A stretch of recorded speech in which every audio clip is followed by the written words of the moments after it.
안녕하세요.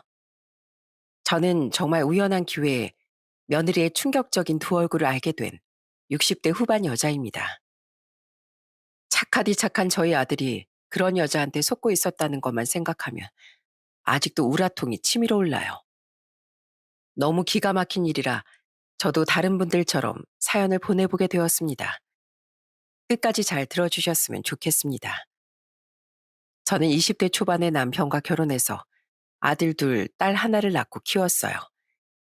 제가 낳은 자식이니 셋 다 예뻤지만 그중에서도 큰아들은 남들이 부러워하는 효자였습니다. 공부도 엄청 잘하고 학교에서 반장, 회장, 전교회장까지 도맡아서 했었거든요. 집에서도 늘상 저랑 남편이 고생할까봐 집안일을 먼저 나서서 도와주는 아이였어요. 엄마, 설거진 제가 할 테니까 들어가서 쉬세요. 아니야, 너야말로 들어가서 공부나 해. 이건 엄마 할 일이니까 도와줄 필요 없어. 에이, 이럴 때라도 엄마가 좀 쉬셔야죠. 전 어차피 공부할 만큼 해놔서 설거지할 시간 정도는 있어요. 하지만 문제는 저희 작은 아들이었습니다. 저희 작은 아들은 사춘기가 오면서부터 말썽을 많이 부리기 시작하더라고요. 중학교 땐 나쁜 친구들이랑 어울려 다니느라 파출소를 왔다 갔다 하기도 했어요. 하루는 제가 너무 속상한 마음에 회초리를 들며 이렇게 말한 적도 있었습니다. 건우야, 너 이렇게 매번 엄마 아빠 속 썩어 문드러지게 할 거야? 학생이 공부는 안 하고 왜 맨날 이상한 애들이랑 어울려 다니면서 사고만 치냐고. 내 마음이거든요. 난 공부도 하기 싫고 그냥 자유롭게 살고 싶단 말이에요. 그러니까 엄마 상관하지 마세요. 내 아들인데 어떻게 상관을 안 해. 그리고 내가 언제 너 보고 반에서 1등 하라고 했니? 그냥 사고만 치지 말고 학교 성실하게 다니라는 거잖아. 그게 그렇게 어려워? 하기 싫다고요. 내가 하기 싫다는데 왜 자꾸 강요하는 거예요? 내가 정말 너 때문에 못 살겠다. 넌 네 형을 보면서 느끼는 것도 없니? 제발 네 형의 반의 반만이라도 닮아봐라. 그놈의 형. 그렇게 형만 좋아하면 날 아예 그냥 호적에서 파버리던가요. 어차피 엄마 아빠는 형만 좋아하잖아요. 나도 이렇게 차별 대우받는 거 진짜 지긋지긋하다고요. 저는 그 말을 듣고 너무 속이 상하더군요. 제 배 아파 낳은 똑같은 자식인데 누가 좋고 누가 싫고 하겠습니까? 그런데 작은 아들은 큰아들한테 자격지심이 있었는지 자기가 차별 대우를 받는다고 생각하더군요. 저랑 남편이 아무리 아니라고 얘기해봤자 소용이 없었어요. 그런데 하루는 학교 끝나고 저녁에 집에 돌아온 저희 아들들을 보고 깜짝 놀라고 말았습니다. 둘 다 얼굴이 만신창이가 되어 있는 거예요. 너희 얼굴이 왜 이래? 아이, 설마 둘이 싸웠니? 제가 그렇게 묻자 작은 아들은 고개를 푹 숙이고 아무 말도 못하고 큰아들이 저한테 무슨 일이 있었는지 말해주더군요. 얘기를 들어보니 큰아들이 학원을 가는 길에 충격적인 장면을 보게 되었대요. 그건 바로 작은 아들이 또래 친구들한테 4대 1로 일방적으로 당하고 있는 모습이었답니다. 큰아들은 그걸 보자마자 바로 달려가서 소리를 쳤다네요.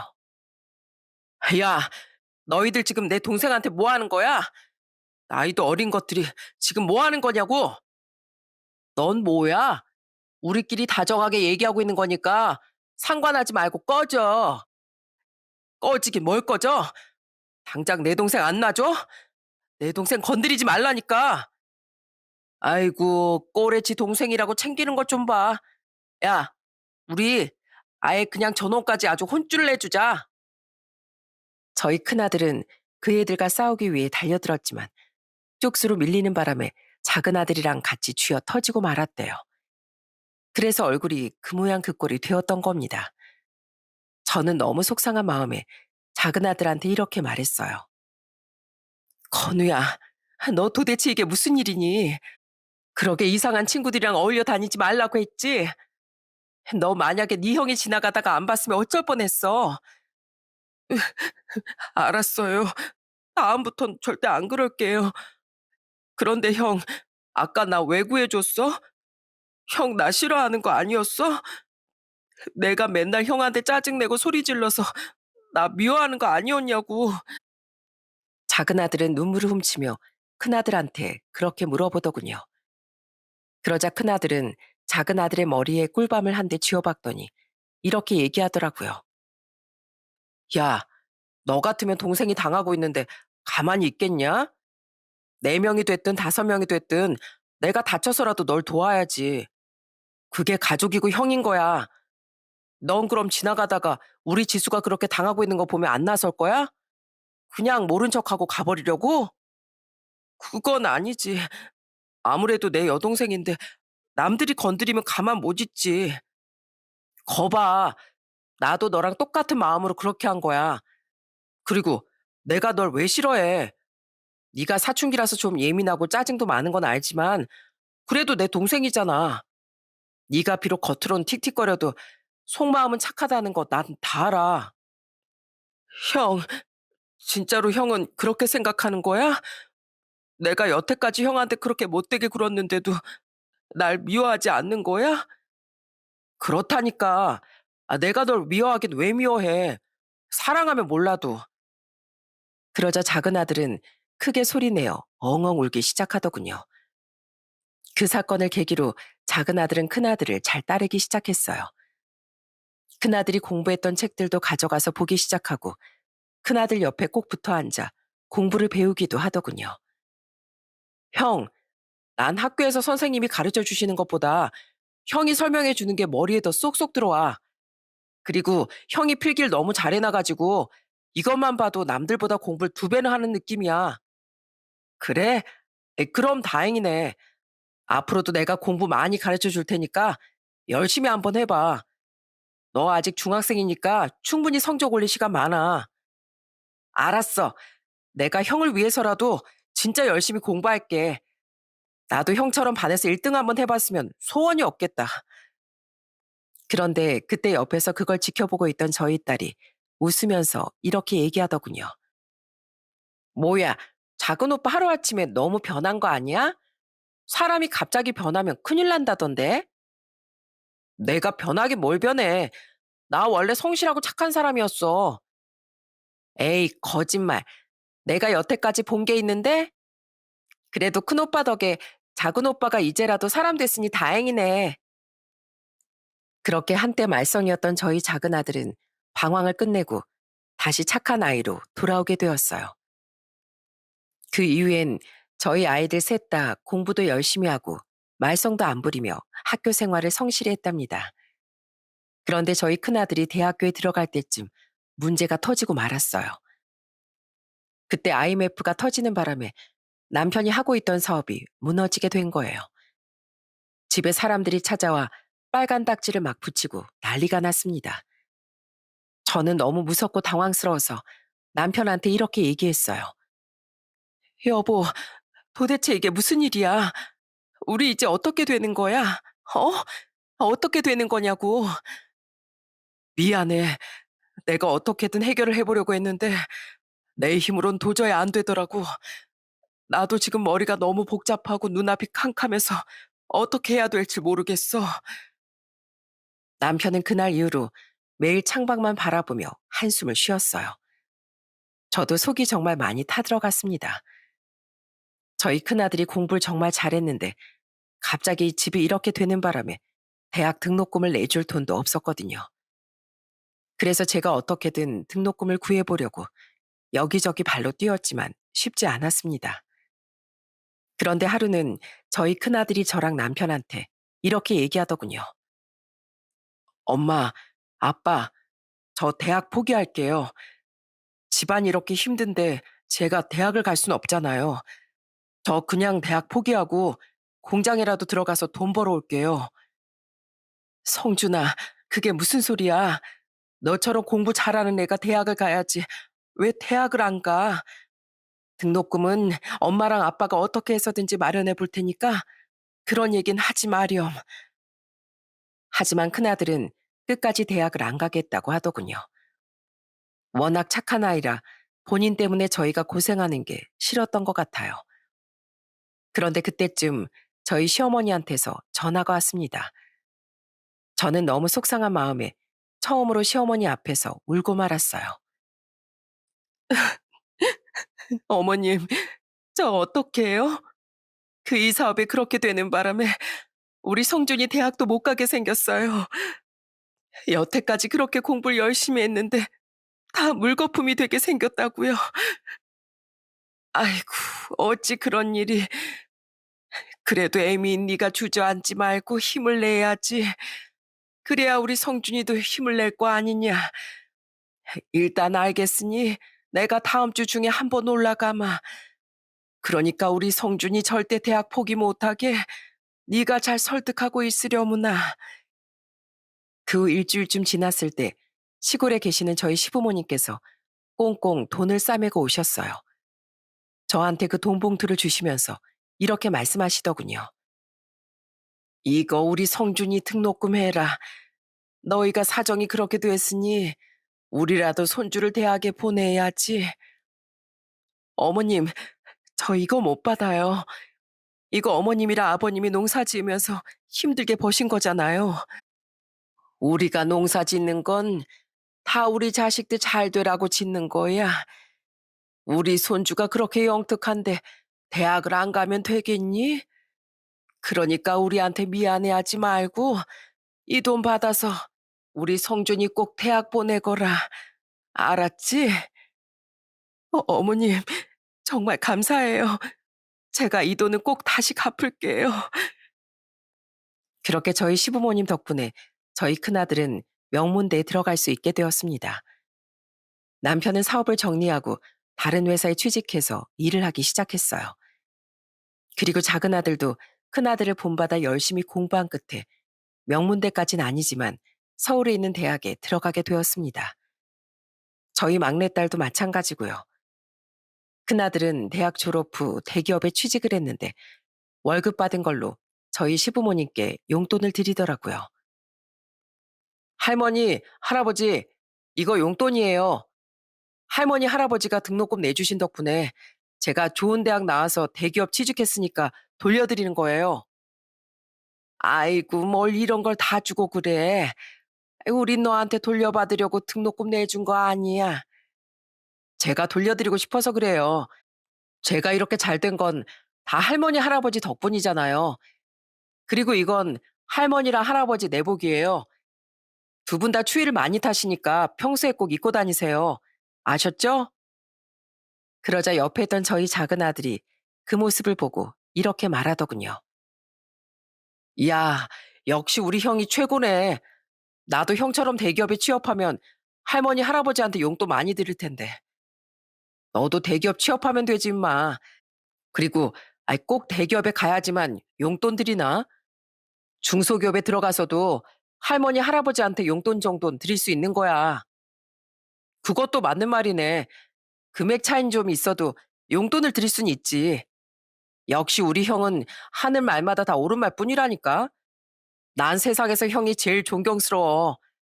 나도 형처럼 어른스럽고 선한 사람이 될 거야. 그러자 이번엔 옆에 있던 저희 막내딸이 피식피식 웃으며 이렇게 얘기하더군요. 아유, 진짜 닭살 돋아서 못 봐주겠네. 둘이 아주 전생에 부부였던 거 아니야? 무슨 형제끼리 이렇게 애틋해. 야, 부러우면 부럽다고 해. 아니면 너도 우리 엄마한테 여동생 하나 더 낳아달라고 하던가. 참나. 우리 엄마 나이가 몇인데 무슨 여동생이야. 난 그냥 우리 엄마 아빠랑 꼭 붙어서 지내면 되거든? 그러니까 작은 오빤 평생 큰 오빠랑 짝짝꿍하면서 사셔. 큰아들은 그렇게 자기가 번 돈으로 저희 시부모님한테 등록금도 다 갚고 선물도 많이 해드리더라고요. 저희가 해야 되는 걸 큰아들이 다 하는 걸 보고 정말 기특하고 고마웠습니다. 그 후 작은 아들도 대기업까지는 아니지만 중견기업에 취업을 하게 되었고 저희 막내딸도 괜찮은 직장에 다니게 되었습니다. 그러다가 저희 큰아들이 30대 초반에 결혼할 여자를 데려왔어요. 예비 며느리가 정말 참하고 괜찮더라고요.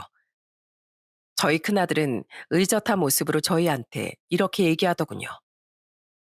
어머니, 아버지, 저 이렇게 훌륭하게 키워주셔서 정말 감사합니다. 저 이제 결혼해서 아들, 딸 잘 낳고 행복한 가정 꾸리겠습니다. 그래, 성준아. 난 너만 보면 부러울 게 하나도 없다. 이 세상 전체의 다른 누구랑 비교해도, 아니, 대통령이나 국회의원들까지도 난 하나도 안 부러워. 난 누가 뭐래도 우리 아들이 최고다. 그러니까 둘이 싸우지 말고 열심히 살거라. 알았지? 그렇게 저희 아들은 예비 며느리와 결혼 준비를 시작했어요. 저도 자식을 결혼시키는 건 처음이라서 기분이 싱숭생숭하더라고요. 하지만 전 끝끝내 큰아들의 결혼식을 볼 수 없게 되었습니다. 아직도 그 날짜가 잊혀지질 않아요. 큰아들의 결혼식이 딱 36일 남은 날이었습니다. 저희 큰아들이 예비 며느리랑 강원도 여행을 간다고 했었는데 정말 충격적인 연락을 받게 된 거예요. 예? 뭐라고요? 저희 아들이 큰 사고를 당했다고요?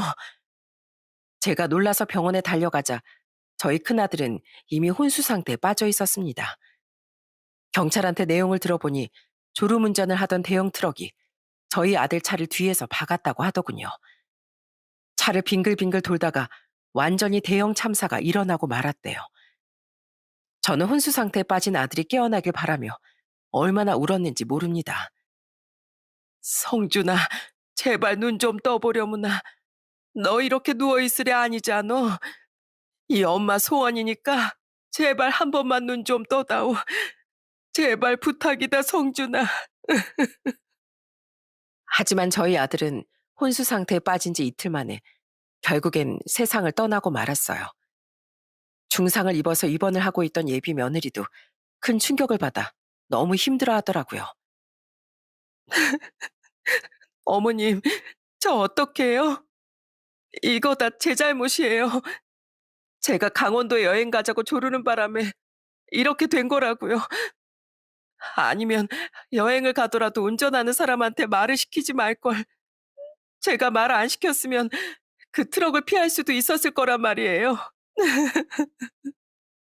아니야. 졸음운전한 그 트럭이 문제지. 너한테 무슨 죄가 있겠니?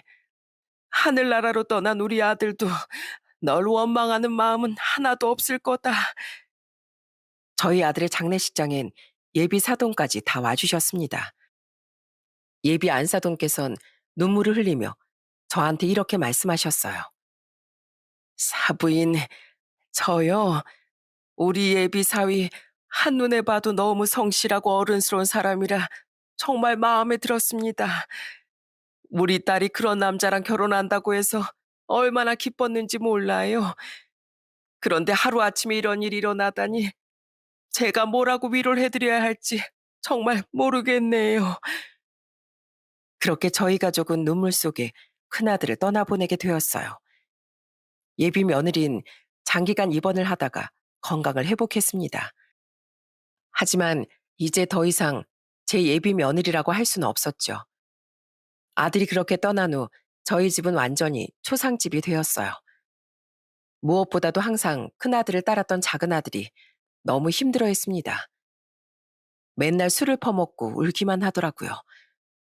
저는 너무 속상한 마음에 하루는 작은아들한테 이렇게 얘기한 적도 있었어요.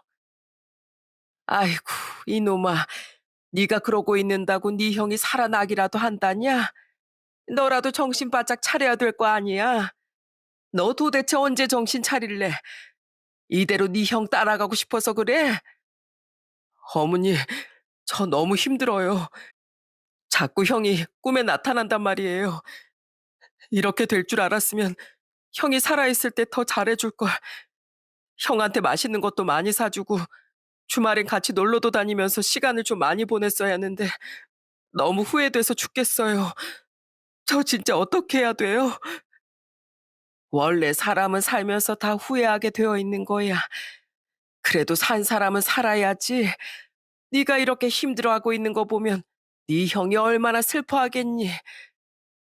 그래도 형이 하늘나라로 떠났다는 게 믿어지지 않는단 말이에요. 난 항상 형처럼 되고 싶다고 생각하면서 살았는데 이제 형이 없으면 전 누굴 바라보면서 살아요. 전 이제 어떡하냐고요. 저희 큰아들이 그렇게 된 후 거의 1년까진 저희 가족 모두 제정신이 아니었어요. 저도 너무 큰 슬픔에 알아놓을 때가 많았죠. 그러다가 작은 아들이 어느덧 정신을 차리고 이렇게 얘기를 하더군요. 어머니, 아버지, 앞으로는 제가 형 노릇까지 다 할게요. 생각해보니까 형이 없다고 슬퍼만 할 게 아니라 내가 형처럼 좋은 사람이 되면 되는 거였어요. 그러니까 이젠 저만 믿고 사세요. 아셨죠?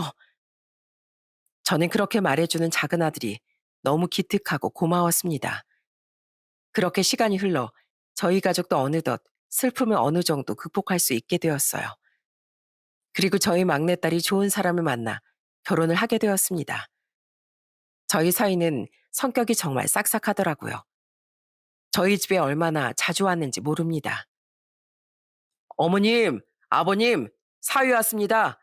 저 많이 보고 싶으셨죠? 아이고, 우리 우서방 또 왔어? 아이, 지난주에도 왔다 갔으면서 이번 준 좀 쉬지 그랬어. 어머님, 아버님 안 본 지 일주일이나 됐잖아요. 아, 오늘 제가 같이 고기도 구워 먹으려고 삼겹살도 사왔는데 싫으세요? 싫긴 뭐가 싫어. 너무 좋아서 아주 춤이라도 출 판인데. 그럼 오늘은 자네가 삼겹살 사왔으니까 내가 고기랑 같이 먹을 된장찌개 끓여주겠네. 자네 된장찌개 좋아하지? 당연히 좋아하죠. 다른 된장찌개보다도 어머님이 끓여주신 된장찌개 하나면 밥 두 그릇은 뚝딱 하는 거 아시잖아요. 그럼 전 일단 상추부터 씻고 있겠습니다. 저희 막내딸이 결혼한 이후 사이 덕분에 집안에 웃음이 많아졌어요. 막내딸은 예쁜 손녀딸도 둘이나 낳고 잘 지냈습니다. 그 어렸던 저희 막내딸이 어느새 엄마가 됐다는 사실에 기분이 너무 이상하고 좋더군요. 그러다가 시간이 흘러 저희 작은 아들도 30대 후반에 결혼을 하게 되었어요.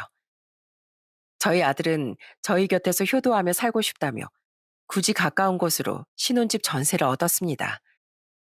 그 정도로 저희 아들이 정말 착한 사람이었어요. 그래서 그런지 저희 며느리도 정말 성격이 좋았습니다. 저희 아들과 결혼한 후에 일주일에 한두 번씩은 꼭 저한테 안부 전화를 하더라고요. 어머님, 잘 주무셨어요? 식사는 하셨고요? 나야 방금 아침 먹었지. 그나저나 넌 아침밥 잘 챙겨 먹고 다니니? 아침에 출근하느라 밥 먹을 시간도 별로 없을 텐데 빈속에 출근하고 그러는 거 아니야? 에이, 저 엄청 부지런한 사람이에요. 출근 시간보다 훨씬 일찍 일어나서 그 일랑 같이 밥 다 차려 먹고 나온 건데요. 이따가 저녁엔 불고기를 한번 해 먹어 보려고요. 지난번에 어머님이 해주셨던 불고기가 진짜 맛있었는데 그 양념 비법 좀 알려주시면 안 돼요? 저도 어머님처럼 요리를 잘하고 싶단 말이에요. 아유, 그게 그렇게 맛있었어? 아이, 그럼 내가 당연히 알려줘야지. 너도 손맛이 있는 편이니까 금방 따라할 수 있을 거다. 저는 며느리가 너무 살갑게 대해주니까 정말 좋더라고요. 마치 딸이 하나 더 생긴 것 같은 느낌이었어요. 며느리도 그런 저를 정말 잘 따랐는데 하루는 저희 집에 와서 굳이 저랑 같이 자겠다고 하는 거예요. 그러더니 침대에서 저를 꼭 껴안고 이렇게 얘기하더라고요. 우와, 진짜 따뜻하다. 어머님, 저 이렇게 포근한 느낌 진짜 오랜만에 받아봐요. 저 엄마가 일찍 돌아가셔서 이렇게 포근하게 안겨본 기억도 가물가물하거든요. 아이고, 그랬겠구나. 안사돈께서 너 중학교 때 돌아가셨다고 했지? 네, 맞아요. 그래서 다 커서도 엄마랑 잘 지내는 친구들 보면 너무 부러웠어요. 그런데 어머님, 며느리도 딸이나 마찬가지라는데 그냥 저도 딸이라고 생각해 주시면 안 돼요? 저도 어머님을 엄마로 생각할게요. 날 엄마로 생각해 주면 나야 고맙지. 나도 딸이 하나 더 생기니까 너무 행복하고 좋네. 그때까지 저는 며느리와 정말 사이좋게 잘 지냈습니다. 며느린 결혼한 지 1년 만에 아들을 낳게 되었어요. 저는 집도 가깝겠다. 며느리가 좀 쉬었으면 좋겠다는 마음에 간간히 가서 애를 봐줬습니다. 어머님, 또 오셨어요? 에이, 제 애는 제가 봐도 되는데 괜히 저 때문에 어머님이 고생하시는 거 아니에요? 고생은 무슨 고생이야. 아, 우리 손주 돌보는 거 하나도 안 힘든데 뭘. 애는 내가 볼 테니까 넌 들어가서 좀 쉬어라. 그런데 제가 너무 잘해줘서 그런 걸까요? 제가 한두 번 애를 봐주기 시작하다 보니까 어느 순간부턴 며느리가 먼저 저한테 부탁을 하더라고요. 어머님, 혹시 오늘도 저희 애 좀 봐주실 수 있으세요? 오늘 친구 아버지가 돌아가셔서 장례식장 가야 되거든요. 그래도 처음엔 며느리가 부탁할 때마다 좋은 마음으로 가서 손주를 돌봐줬습니다. 그런데 며느린 툭 하면 저한테 연락해서 이러더라고요. 어머님, 오늘 저희 친정아빠가 아프다고 하셔서 좀 가봐야 할 것 같아요. 저 오후 1시쯤 나갈 거니까 그 전까지 저희 집으로 좀 와주세요. 아이고, 바깥 사돈이 많이 편찮으시니? 어디가 어떻게 아프신지 몰라도 얼른 병원에 모시고 가야겠네. 내가 바로 너네 집으로 갈 테니까 조금만 기다려라. 저는 당시 건물 청소 일을 하고 있었는데 며느리가 갑자기 그렇게 얘기할 때마다 청소 일을 빼고 가야 돼서 곤란했어요. 하지만 어쩔 수 없는 상황이라 최대한 며느리의 편의를 봐줬습니다. 그런데 며느린 점점 더 애를 봐달라는 핑계가 많아지더군요.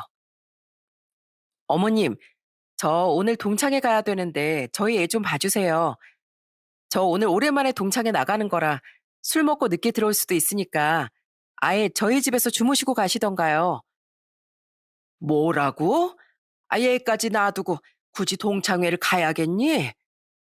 이번에 동창들이 하도 저보고 나오라고 닥달을 해서요. 그렇다고 술 먹는 자리에 어린애를 데리고 갈 수도 없잖아요. 그이도 오늘 출장 가서 내일 온다는데 어머님이 안 봐주시면 누가 봐줘요? 아유, 알았다. 내가 가서 봐줄 테니까 너무 늦게까지 놀지 말고 적당히 들어와라. 하지만 그날 며느린 밤늦은 시간에서야 술에 잔뜩 취해 들어오더군요. 이제는 아예 제가 애를 봐주는 게 당연하다고 생각하는 것 같았어요. 그런데 그런 상황이 너무 자주 발생되다 보니까 저는 어쩔 수 없이 건물 청소를 그만두는 수밖에 없었습니다.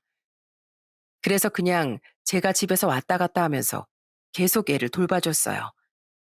그러자 하루는 저희 아들이 저한테 돈 봉투를 주면서 이렇게 말하더군요. 어머니, 저희 애 때문에 고생 많으시죠? 이거 제가 두둑히 챙겼으니까 받으세요. 어머니가 이렇게 고생하시는데 제가 이거라도 드려야죠. 제가 끝까지 돈 봉투를 안 받자 아들은 아예 계좌 이체로 저한테 돈을 보내버리더군요. 저는 솔직히 돈 때문이 아니라 아들이랑 며느리가 편하게 애를 키웠으면 좋겠다는 마음도 있었고 자주 혼자 있는 며느리가 짠해서 도와준 것도 있었어요. 하지만 며느린 제가 너무 잘해주니까 고마워하지도 않고 점점 변해가기 시작하더군요. 전에는 저한테 엄마로 생각하겠다면서 달라붙어 애교를 떨더니 이제는 제가 말을 걸어도 대답을 안 할 때가 많았죠.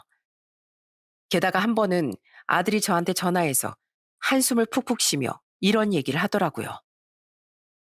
어머니, 아, 요즘에 진짜 그 사람 때문에 골치 아파 죽겠어요. 솔직히 우리 집 정도면 애 하나 키우기에 부족한 건 아니지 않나요? 갑자기 그게 무슨 소리야? 네 마누라가 집 가지고 뭐라고 하든 신축도 아니고 구축에다가 평수도 25평밖에 안 된다고 얼마나 불평을 하는지 몰라요. 자기 친구는 40평짜리 신축 아파트에 산다나 뭐라나. 에휴, 애미가 진짜 그랬단 말이야. 처음에 결혼할 땐 그 집도 좋다고 하더니 왜 이제 와서 그러는 건데? 아휴, 몰라요. 요즘에 무슨 불만이 그렇게 많은지. 이번에 집 가지고 또 궁시렁거리길래 제가 한마디 하긴 했어요. 그냥 속상해서 어머니한테 얘기한 거니까 너무 신경 쓰지 마세요. 당시 아들이 살던 집도 거의 아들 돈에 저희 돈을 보태 산 거였는데 며느린 그것도 불만이 있었나 봐요. 그러다가 얼마 후 집에 있었는데 갑자기 며느리한테서 전화가 왔습니다. 며느린 다 죽어가는 목소리로 저한테 이러더라고요. 어머님, 혹시 오늘 바쁘세요? 저 아침부터 몸살이 심하게 났는지 도저히 움직일 수가 없어서요. 우리 그이도 어제 출장 가서 내일 온다는데 저 혼자 어떻게 해야 될지 모르겠어요. 아이고, 어디가 어떻게 아픈데 그래? 내가 오늘 가서 애 봐줄 테니까 조금만 기다려라. 아프면 약 먹고 푹 쉬어야지. 저는 그 연락을 받고 며느리가 걱정되는 마음에 죽도 만들고 약도 사서 며느리 집에 찾아갔습니다. 가보니 며느린 초췌한 얼굴로 거의 기어 나오다시피 하더군요. 아유, 이렇게 몸이 안 좋으면 진작에 얘기를 하지. 자, 내가 죽 끓여왔으니까 일단 이거부터 먹어라. 우와, 어머님, 죽이 왜 이렇게 맛있어요? 저 사실 아파서 입맛이 하나도 없을 줄 알았는데 어머님이 직접 끓여주신 죽을 먹으니까 입맛이 막 도는 것 같아요. 죽을 맛으로 먹니? 빈속에 약 먹으면 안 되니까 먹는 거지. 그래도 입에 맞는다니까 다행이다. 그거 먹고 애는 내가 볼 테니까 들어가서 약 먹고 좀 쉬어라. 아이, 엄마가 체력이 있어야 애도 볼 수 있는 거야. 감사해요, 어머님. 저 그럼 조금만 쉬다 나올게요. 그렇게 며느린 밥을 먹은 후 방에 자러 들어갔습니다. 저는 혼자 거실에서 손주를 보기 시작했어요. 우르르 까꿍. 아이고, 아주 우리 건우 어렸을 때 모습이랑 똑같네 그래. 수호야, 이 할미가 딴 건 안 바랄 테니까 꼭 건강하게 자라야 한다. 뭐니 뭐니 해도 건강이 최고야. 알았지? 그렇게 제가 한참 손주를 보고 있는데 오후 4시 정도 됐을 때 며느리가 일어나 거실로 나오더군요. 아, 어머님, 제가 너무 오래 잤죠. 이제 애는 제가 볼 테니까 그만 집에 들어가서 쉬세요. 그래, 그래도 아까보단 네 안색이 훨씬 나아 보여서 다행이네. 나 그럼 갈 테니까 무슨 일 있으면 연락하려무나. 아유, 아 이렇게 네가 아플 때 우리 아들이 옆에 있었으면 좋았을걸. 왜 이렇게 출장이 많은가 몰라. 그냥 출장 안 가고 딱 한 곳에서 일하면 얼마나 좋니. 에휴, 돈 버는 게 뭐 쉽나요? 그이도 엄청 힘들 거예요. 아무튼 어머님, 조심해서 들어가세요. 오늘 덕분에 정말 잘 쉬었어요. 그래, 그럼 난 가보마. 저는 그렇게 말하고선 아들 집을 나와 아파트 정문까지 걸어 나왔어요. 그런데 저희 남편한테 이제 집에 간다고 전화하려고 보니까 제 주머니에 휴대폰이 없는 거예요. 생각해보니 아들 집에 놓고 온 것 같아서 다시 아들 집으로 올라갔습니다. 당시 여름이라 며느리가 창문을 열어두고 있었는데 복도식 아파트라 그런지 열린 작은 방 창문으로 며느리가 하하호호 웃으며 떠드는 목소리가 다 들리더라고요. 그런데 저는 그 내용을 듣고 정말 기절초풍하는 줄 알았습니다. 오빠, 우리 시모 완전 호구라니까 호구. 나 어제 오빠랑 늦게까지 술 먹고 술병 났잖아. 그래서 숙취 때문에 힘들어가지고 우리 시모한테 아프다고 뻥쳤더니 약도 사고 죽까지 끓여서 우리 집에 찾아온 거 있지? 아휴, 안 그래도 숙취 때문에 애 보기도 귀찮았는데 덕분에 편하게 쉬었지 뭐야. 하여튼 손주라며 꼼짝도 못한다니까. 저는 그 얘기를 듣고 순간 너무 당황스러워서 손이 마구 떨리더군요. 그런데 며느린 계속해서 통화 상대방한테 이렇게 얘기하는 거예요. 오빠, 우리 남편 어제 출장 가서 내일 오거든? 그러니까 7시까지 우리 집으로 와. 우리 저녁에 맛있는 거 시켜 먹고 맥주도 한잔 하자. 뭐 시켜 먹을까? 닭볶음탕? 아니면 아구찜? 나 오빠 보고 싶으니까 꼭 시간 맞춰서 퇴근하고 바로 와야 돼. 알았지? 며느리는 아무래도 저희 아들이 아닌 다른 남자와 통화를 하는 것 같았어요. 그런데 내용을 들어보니 보통 사이가 아닌 것 같더군요. 며느리란 인간이 시어머니한테 거짓말해서 부려먹기나 하고 착한 저희 아들을 속이고 딴짓을 하고 있다고 생각하니까 너무 기가 막혀서 눈물이 다 나오더군요. 저는 어떻게 해야 될지 잠시 고민하다가 며느리가 전화를 끊은 후에 아무렇지도 않은 척 초인종을 띵동하고 눌렀습니다. 그러자 며느리가 깜짝 놀라 현관문을 열더군요. 어머님, 왜 다시 오셨어요? 아유, 내가 깜빡하고 휴대폰을 놓고 갔지 뭐니. 내가 휴대폰을 어디다 뒀는지 기억이 안 나는데 전화 좀 해보게 잠깐 휴대폰 좀 빌려줄래? 저는 그렇게 말하고선 며느리의 휴대폰을 빌려서 방금 통화한 사람의 전화번호를 확인했습니다. 그리고 그 전화번호를 제 머릿속에 단단히 외웠어요. 그러고선 아무렇지 않은 척 제 휴대폰에 전화를 했죠. 아이고, 소파 밑에 있었네. 애미야, 그럼 난 갈 테니까 애 잘 보고 있어라. 나중에 또 오마. 네, 어머님, 조심해서 들어가세요. 저는 아들 집에서 나오자마자 외워놓은 전화번호를 바로 제 휴대폰에 메모했어요.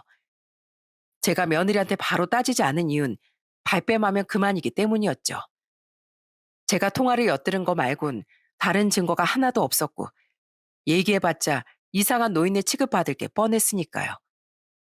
그래서 저는 아들 집을 나오자마자 출장 가 있던 저희 아들한테 전화해서 제가 들은 내용을 다 얘기했습니다.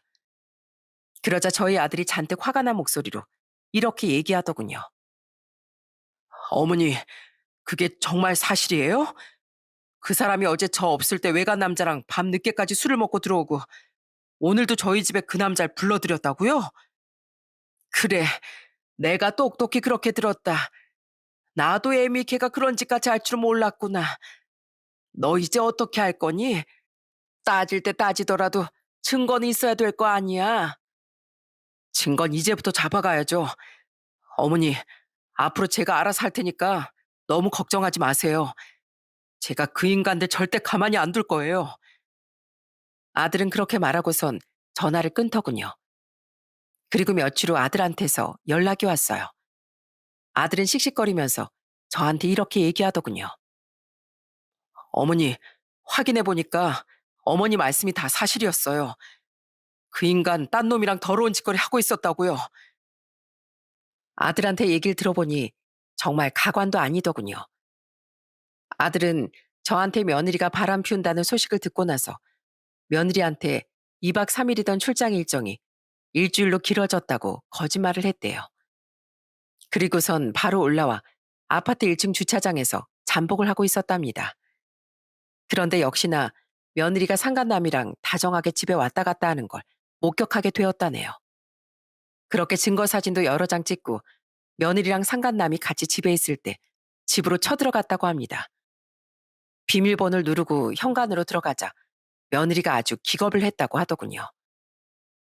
뭐야? 당신 왜 벌써 와? 며칠 있다가 오는 거 아니었어? 왜? 내가 일찍 오니까 많이 놀랐나 보지? 그나저나 옆에 있는 그놈은 누구야? 누군데 남의 집에 와서 다정하게 그러고 있냐고? 여보, 이 사람은 그냥 모임에서 알게 된 친구야. 내가 지난번에 얘기했던 육아 모임 있잖아. 이 사람은 와이프가 일을 하고 자기가 전업주부로 있는 애 아빠인데 이것저것 정보 공유하다가 친해진 것 뿐이야. 얼마나 친하길래 나 없는 동안 집에 수도 없이 들여? 너 이놈이랑 뒤에서 더러운 짓거리 하고 다닌 거잖아. 내가 모를 줄 알아? 아니라니까. 그냥 내가 우리 집에서 차 한잔 대접한 것 뿐이야. 왜 생사람을 찾고 그래? 아, 그러셔? 그럼 이 사진들은 뭔데? 그냥 친구 사이에 남녀가 이렇게 스킨십 하면서 돌아다녀도 되는 거야? 그것도 애까지 있는 유부남 유부녀끼리 말이야. 아들은 그렇게 말하면서 찍어놓은 불륜 증거 사진을 며느리의 눈앞에 뿌려버렸다고 하더군요. 그러자 옆에 있던 상간남이 기겁을 하면서 도망가려고 하더래요. 야, 너 어디 가? 너도 똑같은 죄인이니까 도망가지 말고 꼼짝 말고 여기 있어. 야, 너희들 언제부터 만났냐? 내가 아파트에 대자보 붙여서 동네방네 소문내기 전에 사실대로 말해. 당장 사실대로 얘기하라고. 그러자 그 상간남이 더듬거리는 목소리로 이렇게 얘기했다고 하더군요. 죄송합니다. 그냥 모임에서 좀 친해졌는데 성격이 잘 맞아서 잠깐 만난 것뿐이에요. 오래된 관계는 절대 아닙니다. 그래서 둘이 그렇고 그런 관계라는 건 사실이라는 거네. 야, 이희정. 너 나랑 결혼한 지 얼마나 됐다고 벌써 한눈을 팔아? 우리 수 아직 돌도 안 됐는데 어떻게 이런 더러운 짓거리를 할 수가 있냐고. 네가 그러고도 애 엄마야? 여보, 내가 진짜 잘못했어. 직장 생활하다가 집에서 애만 보니까 내가 너무 답답해서 그랬어. 당신 이번 한 번만 이해해주면 안 될까? 답답하긴 뭐가 답답해. 당신보다 우리 어머니가 애 봐주신 날이 더 많은 거 몰라? 그때마다 당신 약속 있다고 나가거나 집에서 쉬었으면서 도대체 뭐가 답답했다는 거야? 그리고 당신 이번에도 저놈이랑 술 먹다가 술병 난 건데 우리 어머니한테 아프다고 거짓말하고 부려먹었다며? 넌 우리 어머니가 그렇게 만만하냐? 우리 어머니가 아주 네가 부리는 식모로 보이나 보지? 아니야. 나 진짜로 어머님한테 일부러 그런 것도 아니고 이번에 딱 한 번 실수한 거야. 제발 나 좀 믿어줘. 어? 믿을 만한 걸 믿으라고 해야지. 너 나 출장 갈 때마다 매번 저놈하고 이러고 다녔냐? 내가 출장 많은 직업이라 아주 재밌었겠다. 여보, 나 진짜 다시는 안 그럴게. 내가 너무 철이 없어서 그랬어. 나이가 마흔이 다 돼가는 사람이 철이 없어서 바람 피웠다는 게 말이 된다고 생각해? 너 같은 건 우리 수호 엄마 자격도 없어. 떡하니 수호가 집에 있는데 어떻게 다른 남자 집에 들일 생각을 할 수가 있어? 너 같은 건 우리 수호 엄마 자격 박탈이야. 그러니까 저놈이 그렇게 좋으면 저놈하고 살아. 난 너 같은 거하고 절대 못 살겠으니까. 여보, 지금 나랑 이혼하겠다는 얘기야? 이혼은 안 돼. 제발 나 한 번만 봐줘. 내가 널 도대체 왜 봐줘야 되는데? 난 분명하게 내 의사 전했으니까 그런 줄 알아. 우리 수호도 앞으로 내가 키울 거고 당신은 그냥 여기서 몸만 나가. 나가서 저놈을 만나든 아니면 딴 놈을 더 만나든 알아서 하라고. 여보, 여보. 아들은 그렇게 며느리와 상간남을 집에서 쫓아냈다고 하더군요. 저는 그 얘기를 듣고 정말 속에서 열불이 터지는 줄 알았습니다. 그런데 저희 아들이 끝까지 이혼한다는 의사를 굽히지 않으니까 며칠 후 며느리가 저희 집까지 찾아왔더군요. 며느린 저한테 매달리면서 울고불고 이렇게 얘기했어요.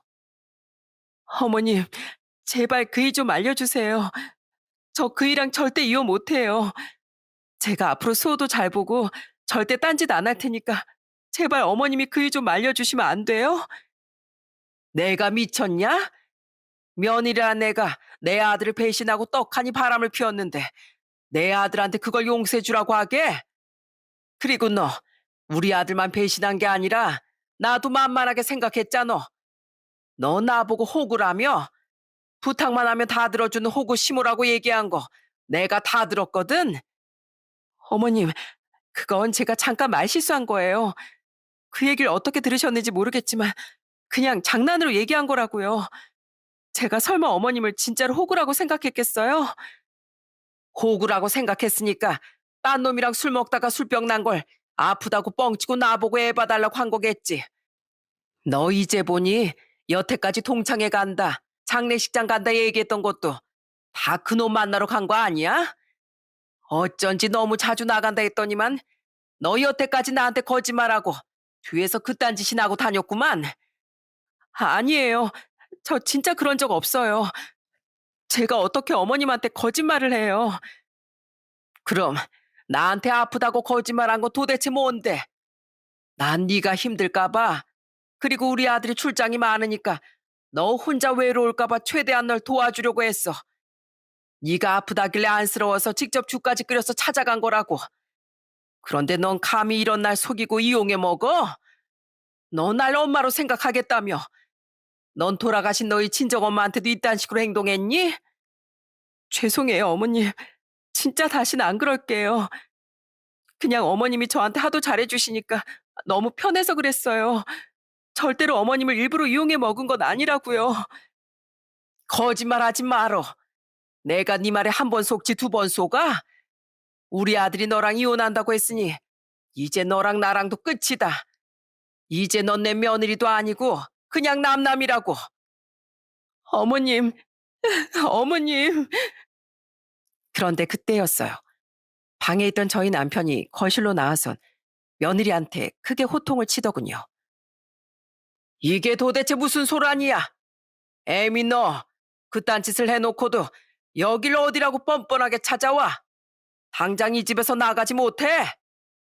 아버님, 제가 진짜 이렇게 빌게요. 제발 저 한 번만 용서해 주세요. 저 그이랑 이혼하기 싫단 말이에요.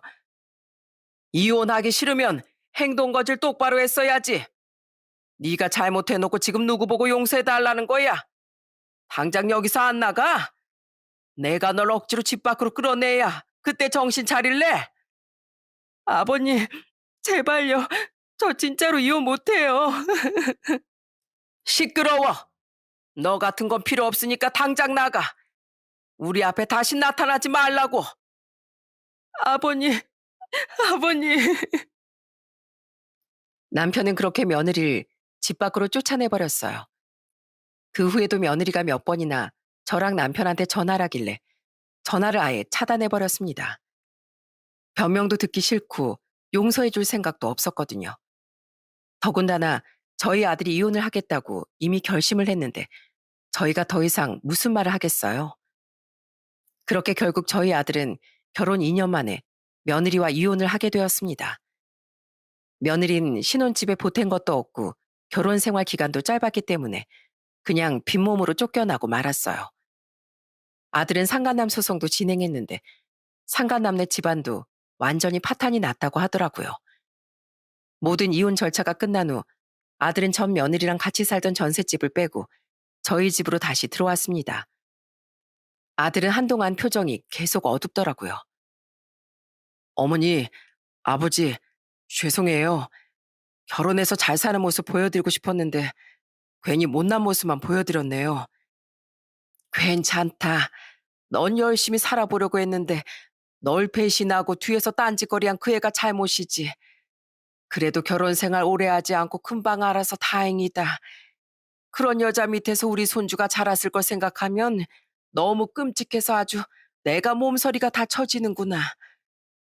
그렇게 저는 집에서 손주를 돌보면서 손주한테 할머니이자 엄마 역할까지 다 해주고 있답니다. 저희 딸이랑 사이도 자주 손녀딸들을 데리고 저희 집에 와서 손주를 봐주더라고요. 야, 우리 수호 볼살 통통한 것 좀 봐. 원래 할머니 밑에서 큰 애들이 포동포동하게 살찐다던데 우리 수호도 엄마가 너무 많이 먹인 거 아니야? 많이 먹이긴 수호가 워낙에 잘 먹으니까 그런 거지. 너희들도 어렸을 적에 이렇게 포동포동했었어. 원래 애기들은 마른 것보다 이렇게 오동통한 게 더 귀여운 거야. 그렇긴 하죠.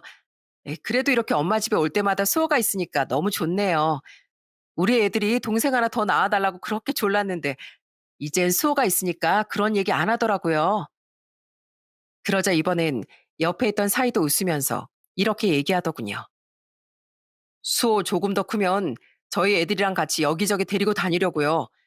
수호도 외동으로 자라는 것보단 저희 애들이랑 친남매처럼 자주 만나고 놀면 좋잖아요. 아이고, 그렇게 해주면 나야 고맙지. 애 둘 키우는 것도 힘들 텐데 조카까지 신경 써줘서 정말 고맙네. 역시 내가 사위를 정말 잘 들였다니까. 에이, 이 정도는 기본이죠. 저희가 어머님 고생 안 하시게 많이 도와드릴 테니까 너무 걱정하지 마세요. 형님도 편하게 직장 생활에만 집중하시라고 하시고요. 사위가 그렇게 얘기해 주니 정말 고맙더라고요. 제가 비록 며느리 복은 없었지만 사위 복은 많았나 봅니다. 저는 가끔 그때 제가 휴대폰을 아들 집에 놓고 오지 않았다면 어떻게 됐을까 상상하곤 해요.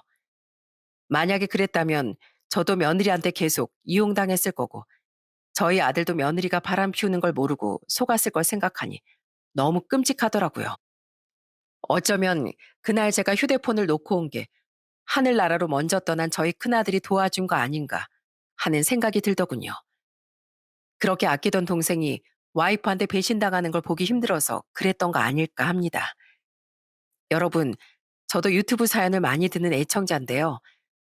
테니스나 배드민턴 같은 모임에서 바람이 나는 경우는 많이 봤지만 저희 전 며느리처럼 육아 모임에서 바람이 날 거라곤 정말 상상도 못했습니다.